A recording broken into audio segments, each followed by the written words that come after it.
শুভেচ্ছা বন্ধুরা। গণসূর্যের মঞ্চ কাঁপিয়ে শেখ হাসিনা আসবেন।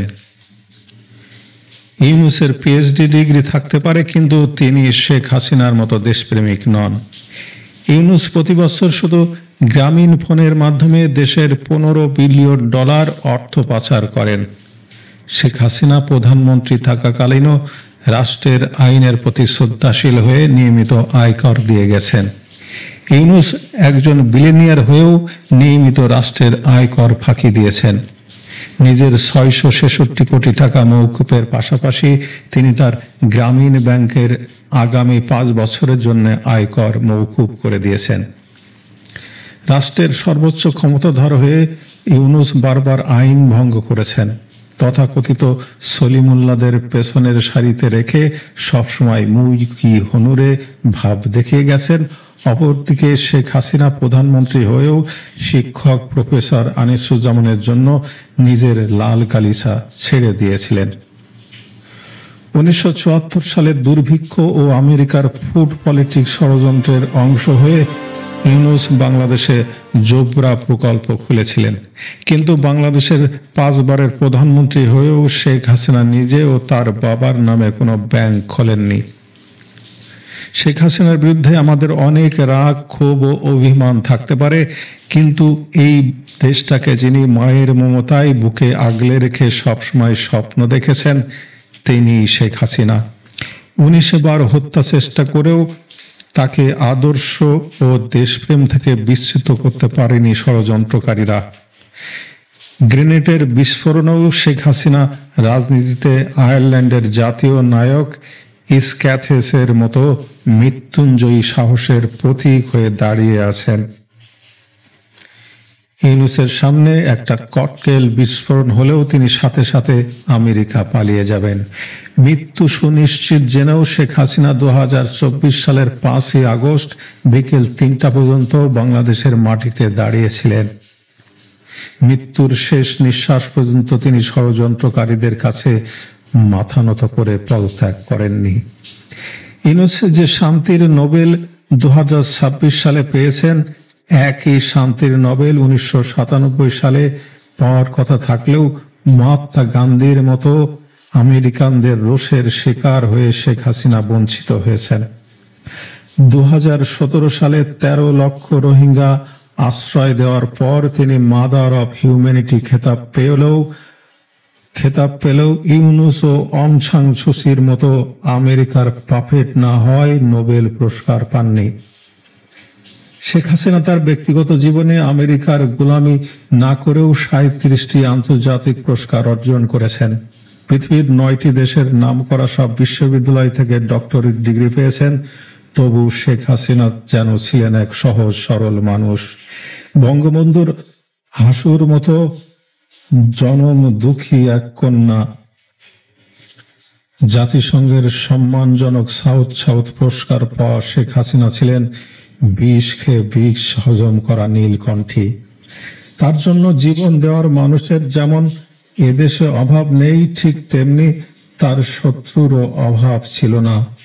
একজন রিকশাওয়ালা তার সারা জীবনের কামাই দিয়ে শেখ হাসিনার জন্য এক টুকরো জমি কিনেছিলেন। শেখ হাসিনাকে বাঁচাতে আইভি রহমান ও মেয়র হানিফরা হাসতে হাসতে জীবন দিয়ে গেছেন। এটাই আমাদের হাসু আপা, যার বিকল্প কোনোদিনই ইহুদি জর্জ সোরসের ব্যবসায়িক পার্টনার ইউনূস হতে পারবেন না। ইউনূসের গ্রামীণ ব্যাংকের সুদের নির্যাতন সহ্য করতে না পেরে বাংলাদেশের অসংখ্য নারী আত্মহত্যা করেছেন। শেখ হাসিনা বাংলাদেশের নারীদের একটি বাড়ি ও একটি খামার প্রকল্পের মাধ্যমে স্বাবলম্বী করে গড়ে তুলেছেন। শেখ হাসিনা আশ্রয়ন প্রকল্পের মাধ্যমে বাংলাদেশের গরিব মানুষকে মাথা গোজার ঠাঁই করে দিয়েছেন।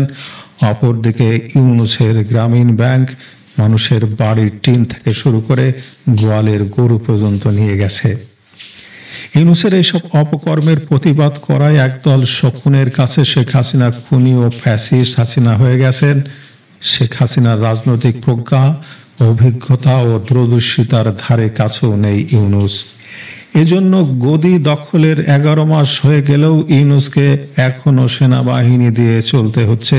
কিন্তু এই সেনাবাহিনী দিয়ে ইউনূস কতদিন আর গদি রক্ষা করবেন? আজ নয়তো কাল ইউনূসের এই মোগল শাহী সাম্রাজ্য তাসের ঘরের মতো ভেঙে পড়বেই। বাংলার মাটি ও মানুষের হৃদয়ে আজও যে স্পন্দন বেজে ওঠে, সেটাও শেখ হাসিনা। নোবেল বিজয়ী দিয়ে যদি দেশ পরিচালনা করা যেত, তবে পৃথিবীতে রাজনীতি বলতে কোনো শব্দই থাকতো না। ইউনূস সারা জীবন বাংলাদেশ ও বাংলাদেশের মানুষ নিয়ে ব্যবসা করেছেন, রাজনীতি করেননি। ইউনূসের রাজনৈতিক খায়েশ হয়েছিল শুধুই প্রধানমন্ত্রী হওয়ার লোভ থেকে। অন্যদিকে শেখ হাসিনার রাজনৈতিক জন্ম হয়েছিল 1966-র ঐতিহাসিক 6 দফা ও 1969 সালের গণ অভ্যুত্থানের মধ্য দিয়ে। রাজনীতির কর্দমাক্ত পথে হাঁটতে হাঁটতে শেখ হাসিনা বিশ্বে আয়রন লেডি হিসেবে পরিচিতি পেয়েছেন। শেখ হাসিনা সবসময় স্রোতের বিপরীতে হেঁটেও নিজেকে অন্য উচ্চতায় নিয়ে গেছেন। শেখ হাসিনা ধারে কাছেও ঘেঁষার ক্ষমতা নেই ইউনূসের।